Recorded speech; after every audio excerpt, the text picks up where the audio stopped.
우리가 사도행전을 통해서 간간히 이제 또 말씀을 좀 보고 있습니다. 그런 맥락입니다. 우리가 사도행전을 통해서 집중적으로 보고 있는 게 하나 있죠. 그건 교회가 어떤 곳인가, 교회에서 어떤 일들이 일어날 수 있는가 하는 것들을 보고 있습니다. 왜 우리가 이걸 살펴보느냐 하면, 사도행전을 보면은 교회에서 이런 일들이 일어나는구나, 또 이런 일들이 일어날 수 있구나 하는 걸 발견할 수 있기 때문에 그렇습니다. 자, 그러면 교회에서의 최고봉은 무엇인가? 교회에서 최고봉은 영혼 구원인 것입니다. 교회는요, 누가 뭐라 해도 영혼 구원 때문에 서 있는 것이고, 오늘 사실 한국 교회가 말할 수 없는 좀 타락하고 때로는 통탄스러운 얘기가 들려옵니다. 정말 가슴이 아프고 그렇습니다. 그래도 하나님께서는 그런 교회이지만 그 교회를 통해서 이루시는 게 구원입니다. 하나님께서는 교회를 통해서 구원을 이루시고, 또 한 가지 최고봉을 꼽자면 그럼 바로 변화이지요. 그래서 하나님께서 교회를 통해서 변화를 주신다는 것입니다. 이것이 사도행전을 볼 때 그러니까 우리가 확인할 수 있는 내용들입니다. 사도행전 볼 때에 그 초대교회 교인들에게 어떤 변화가 찾아왔느냐? 첫째는 그들이 모여서 마가다락방에 모여서 기도할 때 방언을 시작하는 것으로부터 이제 초대교회가 놀랍게 힘을 얻고 시작이 되죠. 다시 말해서 방언이라고 하는 건 언어로 하는 것입니다. 그때에 무슨 방언을 했나요? 일본어 방언을 했나요? 중국 방언을 했나요? 그게 중요한 건 아닙니다. 중요한 건 아니고, 중요한 거는 우리의 몸의 많은 기능 중에서 언어에 특별한 변화가 왔었다는 것입니다. 그래서 오늘도 교회 안에서는 언어의 변화가 일어나고 있고, 그래서 부정적이고 소망 없는 말들을 하던 자들이 소망의 말을 하기 시작하고, 믿음의 말을 하기 시작하고, 그의 말처럼 인생이 바뀌어져 가는 놀라운 축복을 받는 곳, 그것이 곧 교회라는 것입니다. 그래서 교회는 첫째는 언어의 변화가 일어났고, 또 한 가지는요, 상황의 변화를 일으키는 것이 교회입니다. 그래서 여러분, 우리가 교회에 단순하게 다니는 사람으로 족할 게 아니라 교회가 무엇인지 알면 알수록 우리도 그렇게 되기를 소원해야 되고, 우리에게도 그런 일이 일어나야 될 줄 믿습니다. 그걸 갈망하는 여러분 되시기 바랍니다. 그래서 교회가 어떤 기능이 있느냐? 언어를 변화시키는 기능이 있더라.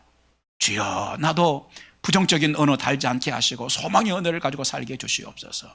교회가 어떤 것이냐? 상황의 변화를 가져오는 것이 교회더라. 주여, 나에게도 상황을 바꿔주십시오. 하나님, 교회에 이 축복된 교회에 왔으면 하나님께서 은혜를 주셔서 내 상황을 좀 뒤집어 주시고 바꿔주십시오. 자, 제자들에게 상황이 바꿔졌다는 얘기가 무슨 얘기인가요? 그것은 원래 제자들은 예수님을 따른다고 하는 것에 대해서 굉장히 두려움을 가지고 있었어요. 그러니까 예수님이 십자가에 갈보리 죽으시려 끌려 올라가실 때 제자들 다 배반하고 도망가 버리지 않습니까? 그랬던 자들이에요. 또 예수님 부활해서 승천하신 후에도 그들이 어떤 모습을 보입니까? 당당하게 이렇게 광고하고 마가다락방에 모인 게 아니라 사실은 살짝 모인 거예요. 살짝. 지금 상황이 그런 상황이었어요. 다 배반하고 다 기죽어 있고 살짝 얘기하고 살짝 그냥 어쩔 수 없이 모이고 그런 상황이었어요. 그런데 그들이 이제 교회가 시작되면서, 초대교회가 시작되면서, 마가다락방에 이제 기도로부터 시작되죠. 그러면서 엄청난 변화가 일어나죠. 상황이 180도 바뀌어지는 겁니다. 지금까지 사람들이 두려워서 피하고 숨고 했던 자들이 오히려 이제는 사람들이 많은 곳을 찾아서 당당하게 나가서 외치기 시작하죠. 그것이 베드로의 설교이죠. 자, 오히려 이제 상황을 뒤집는 겁니다. 이전 상황하고 완전히 바뀌어지는 것입니다. 또 반대로 유대인들은 어떻습니까? 지금까지 예수 믿는 사람들을 핍박하고 압박하던 자들이었는데, 유대인들이 결국은 무슨 얘기를 합니까? 그러면 우리가 어찌할꼬? 그러면 우리가 어떻게 하면 좋을까? 하고 그들이 가던 인생길, 지금까지 자기들이 달려왔던 인생길이 잘못되었음을 고백하고 그걸 토해내고, 그리고 인생의 답을 제자들에게 찾게 되는 이제 그런 상황이 바뀌게 되는 것입니다. 그래서 교회는 어떤 것이냐? 변화가 일어나는, 첫째는 구원이 가장 최고봉이고, 그 다음에 변화 일어나는 것이 또 한 가지 최고봉이라는 것입니다. 어떤 변화였어요? 초대교회에서 보니까 언어의 변화가 찾아왔었다는 것이죠. 또 한 가지는 상황의 변화를 가져오는 것이 교회라는 것입니다. 여러분, 오늘도 우리가 살면서 우리의 상황 가운데 힘들고 어려운 것들이 있을 때 하나님께서는 교회를 통해서 하나님께서 그 상황을 뒤집게 하시는 그런 놀라운 역사를 오늘도 주시는 것을 믿으시기 바랍니다. 왜냐하면 이것이 교회예요. 교회란 그런 것입니다. 원래 하나님께서 세우셨던 교회가 그런 것입니다. 때문에 교회는 어떤 은혜와 축복이 있느냐? 상황을 뒤집어 버리는, 정말 어렵고 절망스럽고 이제는 끝이라고 생각되었던, 도저히 길이 없을 것 같은 그런 상황인데 완전히 상황을 뒤집는 그런 놀라운 역사가 이제 일어나는 것입니다. 자, 그런데 오늘 본문에 보면은 또 한 가지 일들이 일어나죠. 그것은 자신들이 가지고 있던 그 재산을 나누어 주기까지 하는, 많은 사람들에게 자신들의 가지고 있던 재산을 나눠주는 일까지 이제 일어나게 되는 것이죠. 이건 변화죠. 그 이전까지는 무슨 재미로 살았어요? 모으는 재미로 살았어요. 자신의 손에 하나라도 더 움켜쥐는 맛으로 살았다는 것이죠. 그런데 이제 변화가 일어나기 시작하는데 어떤 변화가 일어나요? 자신의 손에 있던 것을 펼쳐서 나누어주는 변화가 일어나더라는 것이죠. 자신의 손에 있는 것을 펼쳐서 나누어주려면요, 적어도 움켜쥐고 있는 것보다 더 위대한 무엇인가가 있다는 것을 발견해야 이 손을 펼칠 수 있는 거예요. 조그만 아이들도요, 손에 무언가 맛있는 걸 쥐고 있을 때 그거 나 달라고 그러면 줍니까? 안 줘요. 요거 줄게. 그러면 아이가 눈이 확 떨어질 만한 걸 뭘 줄게, 그거 줘. 그러면요, 애들도 지능이 있기 때문에요, 빨리 바꿉니다. 오늘 초대교회 교인들이 딱 그것입니다. 손에 그동안에 쥐고 있던 자기의 재산을 펼쳐서 이걸 사람들이 기꺼이 나눠줄 수 있었단 말이죠. 이거 쉽지 않은 일이에요. 왜 가능했을까? 그들은요, 죽음 이후에 놀라운 세계가 함께 연결된다는 것을 이들이 확인했던 겁니다. 그 이전까지는 살고 죽으면 그만이지, 이 세상에 있는 게 다지, 이렇게 생각했던 자들이었어요. 그런데 예수님께서 죽으시고 십자가에 죽으시고 3일 만에 부활해 버리시니까, 살아나시니까, 할렐루야, 할렐루야. 그러니까 이 사람들이 발견한 게 있는 거예요. 아, 죽음이 끝이 아니었던 거구나. 죽어도 다시 사는 놀라운 역사가 여기에 있었던 거로구나. 이걸 확인했던 거예요. 그러니까 자기 손에 있는 것보다 이건 엄청난 걸 발견한 겁니다. 그러니까 자신의 손에 있는 것도 펼쳐서 베풀 수 있는 그런 자들이 되더라는 것입니다. 자, 이러한 놀라운 변화 가운데 특별하게 주목해 봐야 될 게 한 세 가지가 있습니다. 오늘 그걸 집중적으로 좀 보고 싶어요. 첫째는 뭐냐? 교회의 최고봉 가운데 하나인 이 변화에는 자원함이 들어있었다 하는 거예요. 스스로 자원하는 것이 들어있더라는 거예요. 그렇게 스스로 자원해서 손에 있는 걸 펼쳐서 나눠줄 때에 주고, 또 이렇게 할 때에 놀라운 일들이 일어나게 되고, 교회가 팽창하게 되고, 역사가 일어나게 되고, 하나님이 직접 개입해 주시는 일들이, 특별한 일들이 일어나더라는 것입니다. 그래서 그 특징 중에 하나가 뭐냐? 자원함이 들어있더라는 것입니다. 교회는요, 기꺼이 자원하는 것입니다. 그러면 역사가 일어납니다. 그런 원리는 교회뿐만 아니죠. 자원할 때 역사가 일어나는 것은 사회에서도 마찬가지입니다. 이윤 추구가 목적인 회사나 사업은 자원하는 것이 필요하지 않다고 생각하기 쉽습니다. 하지만 진정으로 성공하는 기업가나 사업가는요, 자원할 줄 아는 사람들입니다. 자원해서 고객의 고충을 들으려고 하죠. 그리고 자원해서 더 질 좋은 물건을 시장에 내어놓으려고 하는 사람들이 결국은 성공하는 것입니다. 교회는 더 그렇습니다. 교회는 십자가 그 은혜가 감사해서 모여들고 자원하여 주님을 영화롭게 하는 것인 줄 믿습니다. 자원하는 일들이 강한 교회에 하나님께서 확 부으시는 게 있어요. 교회들마다 나름의 특징이 조금씩 다르죠. 어떤 교회는 가면은 잠잠하게 있는 교회도 있고, 또 어떤 교회는 가면 뜨거운 교회도 있고, 어떤 교회는 가면은 자다가 졸다가 하는 교회도 있고, 가급적이면 예배 시간에, 설교 시간에는 눈을 안 감으면 좋겠어요. 저는 기분이 엄청 나빠요. 주님께서도 엄청 기분 나쁘실 거예요. 그러니까 설교 시간에는 제가 왜 이런 얘기를 하느냐, 일부 예배 때 세 사람이 눈 감고 있었던 분이 있었거든. 내가 나 설교 그만하려고 그랬었어요. 제가 그런데 누굽니까? 참 마음이 너그럽기로 유명한 목사이기 때문에 마저 마치긴 했는데, 여러분 예배 시간에 눈은 안 감는 게 좋겠어. 아멘. 자꾸 눈이 감기면 옆 사람에게 좀 부탁을 해요. 꼬집어라도 좀 달라고. 자, 말씀 보십시다. 자, 사랑하신 여러분, 이 교회마다 다 특성이 다르죠. 어떤 교회는 정말로요, 한 70%가 자는 교회도 있어요. 그래 이제 목사님이 올라와가지고, 아니 왜 예배 시간에 자느냐고. 그럼 교인들이 한마디 한대잖아요. 잠은 목사님이 재워놓고. 재우는 거는 목사님이 재워놓고 왜 우리한테 자냐고 그러냐고. 자, 이런 특징들이 있는데, 자원함이 아주 강한 교회들이 있어요. 그 자원함이 강한 교회에 하나님께서 확 부으시는 것이 있는데, 뭘 부으시느냐? 새로운 일들이 막 일어나도록 하는 걸 부으시는 거예요. 예배도 그렇습니다. 예배도요, 하지못해 개돈 붓듯이 아주 도장 찍으러 오면 무슨 은혜가 있겠어요? 무슨 변화가 있겠어요? 그런데 예배에 올 때 주님께서 지난 주일에 나에게 주셨던 말씀이 이런 말씀이었습니다. 오늘은 가면 하나님께서 나에게 어떤 말씀을 주실까? 아멘. 하나님께서 나에게 또 어떤 말씀을 주실까? 우리 가정에 어떤 말씀을 주실까? 우리 둘째에게는 어떤 말씀을 주실까? 아멘. 그걸 기대하고 오고, 그래서 스스로 달려오고 그렇게 예배를 드리는 그 예배 가운데 하나님이 확 부어주시는 일이 있을 줄 믿습니다. 그래서 새로운 일들이 일어날 줄 믿습니다.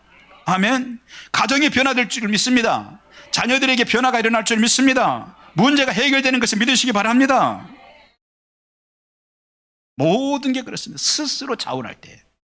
우리가 하는 헌신도 마찬가지입니다. 그냥 나 혼자 하는 헌신이 아니라 하나님이 받으시는 헌신이 스스로 하게 되면 될 줄 믿습니다. 우리 교회는요, 얼마 전까지만 해도 세상 사람들이 보는 눈으로 보면은 그 규모나 숫자나 아주 미미한 교회였습니다. 그러나 이렇게 우리 교회가 성장하기 시작했습니다. 그 당시에 그린벨트 안쪽에, 이 안쪽에 있을 6단지 앞에 있을 때에 하나님께서 저에게요, 반드시 귀하게 사용하실 것이라는 것을 계속 제 마음에 부으시더라고요. 아니, 그린벨트 안에 있는 목사가 교인도 한 50명밖에 안 되는데 뭘 하나님께서 한 번을 사용하실 것이라는 게 그게 이해가 됩니까? 그런데 하나님께서 그걸 계속 부으시는 거예요. 그래서 강단에서 제가 마음을 쏟아내야만 했던 것이죠. 하나님께서 한 번은 우리 교회를 한 번은 사용하실 것이다 라고 제가 믿음으로 외쳤습니다. 그 일에 대해서 외부 사람들은 아마 그렇게 생각했을 거예요. 저 목사가 뻥을 치는구나. 아니, 외부인들은 고사하고 심지어 우리 교인들 가운데서도 그저 목사님이 일상적으로 하는 설교 시간 하는 얘기겠지 라고 생각하는 사람들도 있었을 것이고, 분수에 맞지 않는다고 생각하는 사람들도 있었을 것입니다. 그리고 보니까 세상에는 분수라고 하는 것이 있어요. 음악적인 재능이 있다고 스스로 자부하던 한 소년이 모차르트를 찾아갔습니다. 그리고 어떻게 하면 교향곡을 작곡할 수 있습니까? 물어봤습니다. 그러니까 모차르트가 뭐라고 그랬어요? 아직 이른 것 같으니 교향곡보다는 민요부터 작곡해보게 그랬어요. 그랬더니 이 소년이 뭐라고 그랬느냐? 선생님도 10대 때 교향곡을 작곡하지 않았습니까? 항의조로 모차르트에게 얘기를 한 거예요. 그러니까 모차르트가 이렇게 대답합니다. 나는 10대 때 교향곡 작곡하면서 아무에게도 작곡법을 묻지 않았다네. 분수에 맞지 않는 얘기를 넌 지금 하고 있는 거다, 그 얘기예요. 그렇습니다. 사람은 누구나 자기 몫이 있고 자기의 형편과 처지가 있지요. 그런데 그 당시에 강단에서 제가 그렇게 선언했던 것은 분수에 맞지 않는 것이라고 제가 생각할 수 있었어요. 저 역시도 그 강단에 그 설교를 하면서 교인들 한 50명 앉아 있는데 그 설교를 하면서 이 분수에 맞지도 않는 내가 이 얘기를 자꾸 한다 하는 생각이 들었었어요. 그런데 그 당시에 주님께서 내 마음을 계속 뜨겁게 하시는 겁니다. 늘 그 마음을 부으셨어요. 하나님께서 제 마음에만 그 마음을 부으시는 게 아니라 꿈을 꿔도 한 10여 년 동안 꿈을 꾸는데요, 10여 년 동안에 계속 같은 꿈을 반복, 3일 만에 같은 꿈, 또 열흘 만에 같은, 보름 만에 같은 꿈, 계속 한 10여 년을 그런 꿈을 계속 꾸게 하시는 거예요. 그래서 하나님 앞에 기도를 시작했죠. 그런데 그렇게 하나님 부으시는 것을 가슴에 뜨겁게 품고 기도하는 가운데 하나님께서 우리 교회를 특별하게 사용하시리라는 말들을 강단에서 하지 않을 수 없었던 것입니다. 그 후에 당시로서는 상상할 수 없는 일들이 우리 교회를 통해서 일어나고 있지 않습니까, 여러분? 할렐루야. 할렐루야. 전국에 있는 신학대학교가 전체가 함께 연합되고 그걸 묶어낼 수 있도록 하신 하나님께 감사하고, 지금까지 한국교회 기독교가 140년이 훨씬 넘었는데 한 번도 신학대학교 전체가 함께 한 자리에 앉아가지고 시대를 고민해 본 적이 없어요. 장신대, 총신대, 서울신대, 침신대, 아세아연합신학대학교, 고신대, 모든 순복음, 모든 신학대학교 학생들, 총학생회가 함께 결집하고 그 일을 하나님께서 놀라웠게 이 일을 시작하셨어요. 아멘. 그리고 함께 고민하기 시작하고 함께 기도하기 시작하게, 이 한국교회의 이 위기에 처한 한국교회를 어떻게 하면 우리가 좀 더 아름답게 세워서 칭찬 듣는 교회로 만들어 볼 수 있을 것인가, 이런 고민을 시작하게 됐다는 거예요. 여러분, 이거요 큰 교회에서도 못하는 것이고, 아멘, 어느 교단에서도 이거 못하고 있는 거예요. 그때 당시에는 우리가 이런 일에 쓰임받으리라고는 상상도 못했어요. 하나님께서 그 깃발을 저에게 넘겨주시리라고는 상상할 수도 없었던 일입니다. 그런데 하나님께서 그 마음을 부으시더니 결국 하나님께서 이런 역사를 일으키시는 거예요. 사도행전에 보면은 로마로 가는 배에서 14일간 풍랑을 맞는 사람들에게 바울이 말하죠. 한 사람도 죽지 아니하리라. 이 말을 하나님께서 어떻게 했어요? 책임져 주시더라는 거예요. 주의 종이 14일 동안 풍랑에 밀려가지고 바닷가 가운데로 풍랑에 밀려서 떠밀려가서 언제 뒤집어질지 모르는데 주의 종에게 마음을 부으셔요. 한 사람도 죽지 아니하리라. 너 이거 얘기해라. 바울이요 그 풍랑 속에서 사람들을 276명 모아놓고 이 풍랑 우리가 만났지만 한 사람도 죽지 아니하리라. 하나님께서 그거 내 마음에 지금 부어주시고 계신다. 그 말을 하나님께서 하게 하셨고, 그 말을 했더니 하나님께서 그 말을 책임져 주셔서 정말로 한 사람도 죽지 않고 모두 다 그레다라고 하는 섬에 다 도착한 줄 믿습니다. 부족한 저도 하나님께서 저의 말을 책임져 주셨어요. 그리고 오늘 여기에 여러분이 보듯이 우리 마을한교회를 하나님께서 여기에 세워주셨고, 이 놀라운 일들을 하나님께서 우리에게 지금 맡기시고 계시는 것입니다. 예수님의 마음을 품고 마음이 뜨거워서 비전과 확신으로 선포한 것이 헛되지 않도록 하시는 하나님이십니다. 우리 하나님은 그런 분이십니다.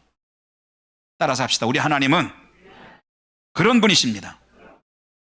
아멘. 이번에도 하나님께 지금 제 마음을 뜨겁게 하고 계시는 게 있어요. 한 번 더 그 가슴과 그 비전으로 선언하라는 것입니다. 하나님께서 우리 교회를 더 의미 있게 사용하실 것이라는 마음을 계속 품고 계십니다. 할렐루야. 어찌 보면 이제 우리 교회는 여러 예전에 그 그린벨트 속에 있을 때와 비교하면 나름 무엇인가 일할 수 있는 상황은 되었습니다. 하지만 또다시 참으로 의미 있는 일을 할 수 있도록 하나님께서 우리를 통해서 그 놀라운 일들을 진행하실 것입니다. 하나님께서 왜 저의 가슴을 뜨겁게 하십니까? 왜 그런 사인을 계속 주시나요? 이렇게 하시는 원인이 무엇일까요? 저는 특별한 사명이라고 생각합니다. 여러분의 담임 목사인 저에게는 수십 년 전에 예수 처음 믿고 영적인 철이 들면서부터 그렇게 간절히 바라고 소망하고 눈물로 기도해온 것들이 있었습니다. 나이 23살 때 오살리 금식 기도원에 가서 장기 금식을 하면서 주님, 하나님이 안 계신다면 차라리 죽는 게 낫습니다. 차라리 죽겠습니다. 하나님이 계신다면 살아서 내려가겠고 안 그러면 차라리 굶어 죽으렵니다. 결정하고 기도할 때, 그리고 내려와서 밤 12시, 11시쯤 되면은 가만히 한 짝 들고 시골 공동묘지 올라가서 새벽이 될 때까지 하나님을 향하여 부르짖고 기도할 때, 그 이후에 산에 다니면서 산기도를 다니면서 주님, 저 같은 죄인에게도 목회자가 되는 은혜를 주신다면 그 교회는 수만 개의 한국 교회 가운데 한 교회가 아니라 선한 영향력을 더 많은 교회에 미치는 교회가 되게 해 주시옵소서. 그렇게 되게 해 주시옵소서. 분수에 맞지도 않은 기도를 했던 것 같아요. 그러다가 드디어 지금으로부터 30여 년 전에 개척을 했습니다. 지금 성리초등학교 앞이죠. 한적한 지역이 지금도 한적하죠. 당시는 또 한적했습니다.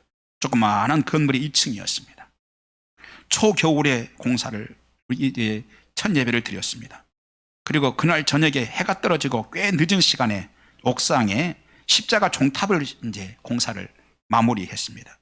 빨간 십자가 불이 탁 들어왔습니다. 지금도 기억하고 있습니다. 잊지 않고 있습니다. 바라보면서 마음속으로 간절히 기도했습니다. 주여, 5만 개 교회 가운데, 이 땅에 있는 5만 개 교회 가운데 하나를 더 한다면 하나님 나라에 무슨 유익이 있겠습니까? 그러지 마시옵고 더 많은 교회에 선한 영향력의 교회가 되게 해주시옵소서. 제 마음속에는 늘 그런 소원이 있었습니다. 지금도 제 마음속에는 그 소원이 가득합니다. 그것이 저의 소원입니다. 빌립보서 2장 13절, 너희 안에 행하시는 이는 하나님이시니, 너희 안에 행하시는 이는 하나님이시니 자기의 기쁘신 뜻을 위하여 너희에게 소원을 두고 행하게 하시나니. 아멘. 아멘. 주님, 우리 마음에 소원을 두고 행하게 하시옵소서. 그리고 그 우리가 가진 소원이 하나님의 뜻이기를 간절히 원합니다.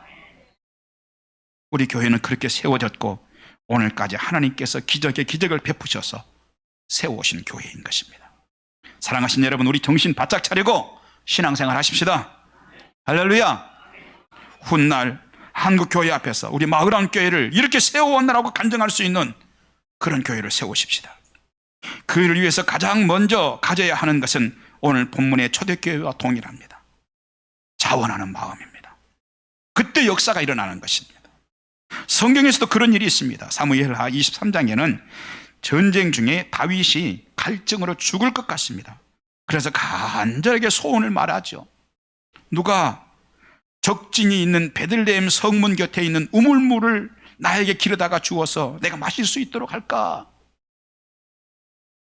그때 자원하는 용사 3사람이 나섰습니다. 전쟁 중에 블레셋 진을 뚫고 나가서 베들레헴의 성문 곁에 있는 우물물을 길어옵니다. 다윗에게 바치죠. 다윗은 그 물을 마시지 못합니다. 그 물을 들고는 이렇게 고백합니다. 주님, 이 물을 제가 어찌 감히 마시겠습니까? 이것은 목숨을 걸고 구해온, 스스로 죽음의 직진에 적지연에 뛰어들어서 물을 구해가지고 온 우리 부하들의, 용사들의 피입니다. 내가 마실 수가 없습니다. 목이 타 죽어도 그냥 죽겠습니다. 이건 주님께 바치겠습니다. 주님께 그걸 쏟아서 바칩니다. 그리고 군대에게 말합니다. 가자. 온 군대가 용기를 내어서 전투에 임하죠. 이렇게 자원하는, 3사람 자원하는 일이 있을 때에 역사가 일어나는 것이죠. 결국은 승리한 줄 믿으시기 바랍니다. 오늘 본문의 초대교회도 그 거룩한 초대교회 부흥의 역사는 자원하는 일로부터 시작됐던 것입니다. 마가 다락방 기도도 자원하는 것이었습니다. 심지어 재산을 팔아서 나누어주는 것도 자원하는 것이었습니다. 우리는 매우 중요한 한 메시지를 지금 발견하게 되는 것이죠. 교회는 누군가 자원하기 시작하는 사람이 필요하다는 메시지입니다. 저도 그렇습니다. 자원해서 목회하고 자원해서 섬기고, 여러분도 자원해서 신앙생활 하시고 교회에서 주를 섬기시기 바랍니다. 유치부, 유초등부, 중고등부, 청년부, 찬양대, 각 팀장님들, 각 지역 반화바들 우리 모두 그렇게 자원해서 섬겨보십시다. 그렇게 하는 원인이 있습니다. 하나님께서 다 보시기 때문입니다. 하나님께서 특별히 주목해 보시는 교회이기 때문입니다. 하나님께서 사용하실 뜻이 있는 교회이기 때문입니다. 그렇게 자원하는 자들로 인해서 하나님께서 우리 교회를 세워서 이 땅에 선한 영향력으로 사용하실 것이 확실하기 때문인 것입니다. 자원하는 것은요, 머리로 하는 것이 아닙니다. 입술로만 하는 것도 아닙니다. 뜨거운 가슴으로 하는 것이고 실제로 하는 것입니다. 웨슬리에 대해 우리는 감리교 창시자 정도로 알고 있습니다. 하지만 그가 물질로 자원했던 헌신 역시 아주 깊은 감동을 줍니다. 그는 매우 단순한 3대 표를 늘 가슴에 품고 살았습니다. 하나는 벌 수 있는 대로 많이 벌어라. 두 번째는 저축할 수 있는 대로 많이 저축해라. 세 번째는 바칠 수 있는 대로 많이 바쳐라. 그는 평생 3만 파운드 가량을 하나님께 바쳤다고 합니다. 오늘의 가치로 말하면 176만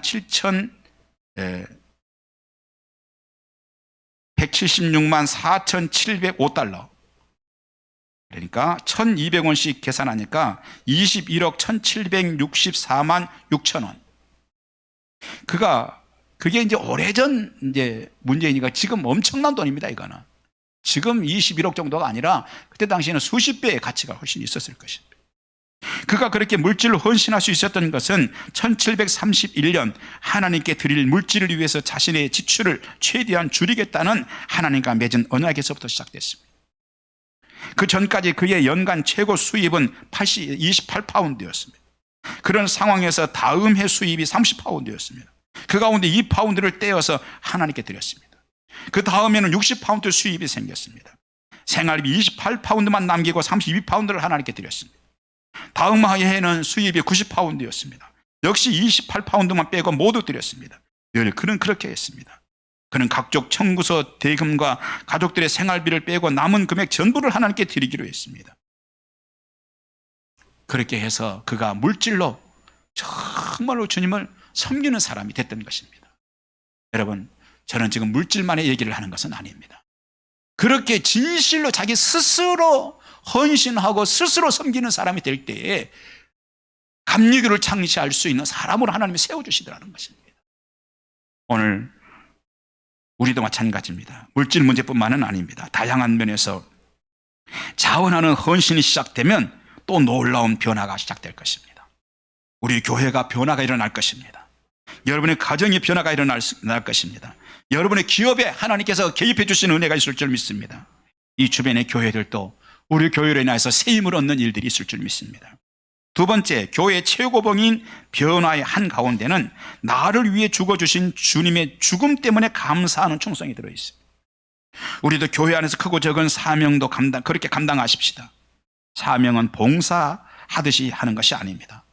봉사는요, 내가 결정하죠. 그리고 마지못해 하는 봉사도 있을 수 있습니다. 하지만 하나님께서 원하시는 것은 또 교회 안에서 나에게 봉사해라가 아니라 사명 감당하라는 것입니다. 사명. 하나님께 사명을 감당하라는 것입니다. 그렇게 할 때에 특별히 오늘 저와 여러분들이 헌신하고 수고할 때 그 수고와 헌신을 하나님께 헛되게 하지 아니하시고 우리에게 좀 더 특별한 일을 만들어 주실 줄 믿습니다. 어느 후배 목사님이 그런 얘기를 하더라고요. 초등학교 다닐 때 자기 집에 어머니가 구멍가게를 했대요. 요즘 말로 말하자면 슈퍼 같은 것이죠. 그런데 기억에 남는 것이 있답니다. 외상으로 물건을 손님들이 참 많았었대요. 그 어머니께서는 두꺼운 공책에다가 날짜, 품목, 액수까지 꼼꼼히 적어 놓으셨습니다. 외상으로 물건을 사가는 분들은 월급날을 기점으로 계산을 했답니다. 물론 떼먹고 도망가는 분들도 계셨지만 대부분이 어김없이 다 갚았답니다. 그 어머니의 재촉에 마지못해 갚으시는 분들도 계셨답니다. 참 재미있는 것이 있었는데 외상으로 사갈 때는 죄 지은 사람처럼 조용히 있다가도요, 외상값 갚은 날 올 때는 세상 것을 다 쥐인 것처럼 목소리가 커진답니다. 그리고 딱 와가지고는 자기가 이제 엄마 옆에 붙어 있으니까 자기한테 그래, 야, 너도 뭐 하나 골라와. 그렇게 좋아 보이더래요. 그 후배 목사님은 이렇게 말합니다. 예수 믿는 우리는 하나님의 사랑에 빚진 자들이다. 그 은혜를 갚을 길이 없어 보인다. 그러나 그 사랑의 빛을 갚을 수 있는 길을 하나님이 열어놓으셨다. 즉 이웃 사랑의 길이다. 남을 도울 때이다. 남에게 밥 한 끼라도 살 때이다. 그럴 때면 나는 외상값을 갚는 기분이다. 슈퍼헤븐 친구만 아는 기분 같아요. 또한 교회에서 충성하는 길이 그 은혜를 조금이라도 갚는 길입니다. 기왕 충성하는 것 감사하면서 하십시다. 성령 충만하시기 바랍니다. 성령 충만은 하나님께 지배받는 것입니다. 우리는 때로 감정만 지배받으려고 하는 경우가 있습니다. 그때 하는 언어가 있죠. 하나님께 마음은 원이로되 육신이 약하나이다. 그 말은 나도 그렇게 생각한다는 감정적인 동의이죠. 그런데 사도행전의 그 축복된 변화가 실제로 여러분의 것이 되기를 원한다면 감정적 동의나 지적 동의에 그치지 말고 성령과 말씀에 감사함으로 삶의 지배를 받으시기 바랍니다. 불평의 언어를 의도적으로라도 버리고 감사하는 언어로 사시고 감사하는 언어로 충성하시기 바랍니다.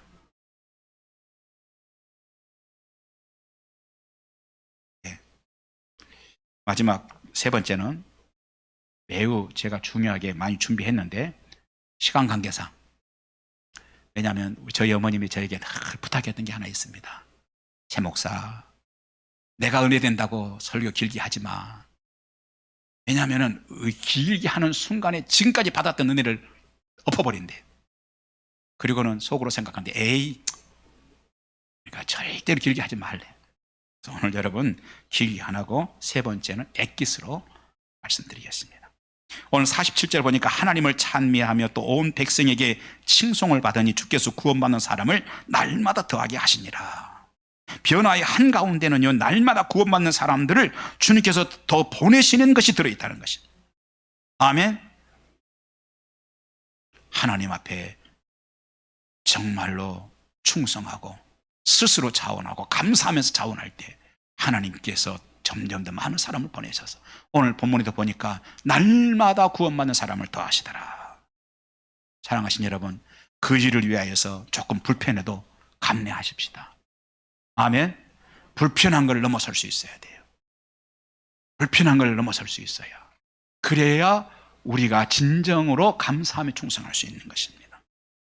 저는 이번 수련회 기간 동안에 아주 특별한 변화를 좀 주려고 합니다. 우리 교회는 각 소그룹 시스템으로 되어 있습니다. 지금까지는 모두 자원해서 소그룹에 참여했습니다. 그러다 보니까 자원하는 분들만 소그룹에 들고 자원하지 않은 많은 분들이 소그룹에 들지 않고 있기도 합니다. 긴급하게 이번 수련회 기간 동안에 보완을 해야 되겠다 싶습니다. 지금까지 소그룹에 들지 못한 모든 분들은 앞으로 연령대별로 바로 배정을 해야 되겠다. 그래서 예를 들자면 45살 여자분 45살 사회봉사팀, 47살 선교팀, 아니 꼭 그렇게 47살은 선교팀 된다는 얘기는 아니에요. 예를 들자면 그렇다는 것입니다. 아이쿠야 하지 마시기 바랍니다. 이렇게 하는 이유는 그래야 연령대가 비슷한 사람들끼리 조금 더 교제의 폭도 좀 넓히고 그렇게 하고 더 하나님 앞에 더 아름답게 또 우리가 모여서 얘기 나누고 교제하는데, 그래서 단순하게 우리끼리 모여서 교제 나누는 것이 목적이 아니라 선교를 위해서 기도하기 시작하고 선교를 목적이 있는 교제가 되도록 하기 위해서 이렇게 배정을 좀 하려고 합니다. 사랑하신 여러분, 조금 불편해도 함께 참여하십시다. 불편을 넘어서십시다. 아멘. 모두 그 일에 참여해서 우리 교회 한번 탁월하게 한번 세워보십시다. 하나님이 기뻐하시는 교회로 세워보십시다. 정말 이 땅에 한국교회가 심각한 위기를 만났습니다. 제가요, 지난 주간에 우리 교회에 오신 목사님을 만났어요. 그런 목사님께서 무슨 얘기를 하느냐, 자기네 교회에 주일학교 학생이 하나 있는데 4학년이래요. 그런데 그 4학년 자기네 반이 학생이 25명이래요. 25명인데 25명 중에 교회 다니는 친구가 하나밖에 없대요. 놀래지도 않아. 잠이 옵니까 지금? 25명 가운데 교회 다니는 애가 하나래. 또 하나 있기는 하대요. 걔는 2단에 다닌대.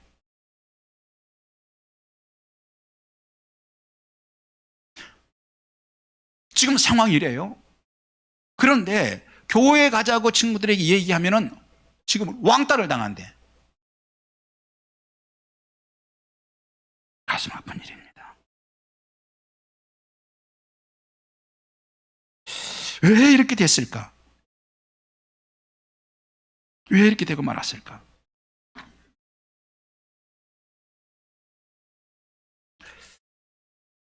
예수님이 문제가 있는 걸까? 예수님이 나쁜 예수님이었을까? 아니라고 생각합니다. 예수 믿는 우리를 보면서 믿지 않는 사람들이 예수 믿고 싶은 생각이 없어져 버렸기 때문이죠. 교인들이 교회 다닌다고 하면서 욕심은 더 많은 것 같고 자기 건 더 챙기는 것 같고 말은 잘해가지고 당할 수가 없고 교회 안에서는 들고 싸워대서 어떤 교회는 심지어 목사님을 쫓아내기도 하고 못 쫓아내면 떨어져 나와가지고 또 장로들을 하고 이렇게 한패해가지고 떨어져 나오기도 하고 교회 안에서 심각한 문제들이 생겨가지고 돈 문제가 터지고 이 타락한 문제들이 생겨서 사람들이 볼 때 예수는 좋은데 예수 믿는 사람들을 보니까 교회 가서는 안 될 것 같아 라고 생각하는 이 참담한 시대가 된 거예요. 사랑하신 여러분, 오늘 사실은 한국교회가 이런 위기를 만난 것도요 우리 죄악이에요. 우리가 죄를 진 겁니다. 하나님 앞에 가슴을 찢고 회개해야 돼요. 그리고 가슴만 찢을 게 아니라 다시 이제는 제대로 된 교회, 하나님이 기뻐하시는 교회, 여름 타작 마당 같은 하나님의 마음을 시원하게 해드릴 수 있는 교회를 우리가 한번 세워봐야 될 줄 믿습니다. 그 일에 여러분 힘을 모아주십시오. 하나님께서 저 혼자 감당하라고 하시지 않습니다. 여러분 동역자를 붙여주시고 함께 하기를 원하십니다. 여러분이 함께 해주실 때 놀라운 변화를 일으키실 것이고 상황을 바꿔주실 것입니다. 가정도 바꿔주시고 여러분이 기업도 축복해 주셔서 이 일을 함께 감당할 수 있도록 은혜도 주실 것이고 건강도 하나님 회복시켜 주실 줄 믿습니다. 범사에 하나님의 역사가 새롭게 일어나는 놀라우고 깜짝 놀랄 일들이 우리 교회 안에 축복된 일들이 일어날 줄 믿습니다. 기도하겠습니다. 하나님 아버지 감사합니다. 저희들을 기억하여 주시옵소서. 이 참담한 시대 가운데 어떻게 하면 우리가 교회의 본질을 다시 회복할 것인가? 어떻게 하면 놀라운 일들이 일어나는 교회가 될 것인가? 어떻게 하면 구원의 놀라운 역사를 더 이룰 것인가? 그 소식이 아버지는 주변에 완전히 확산되어서 어떻게 하면 이 교회에 와서 구원을 이룰 것인가? 그리고 어떻게 하면 내가 이 재단에서 변화받을 것인가? 축복의 근원이 될 것인가? 하나님께서 귀한 말씀을 주셨습니다.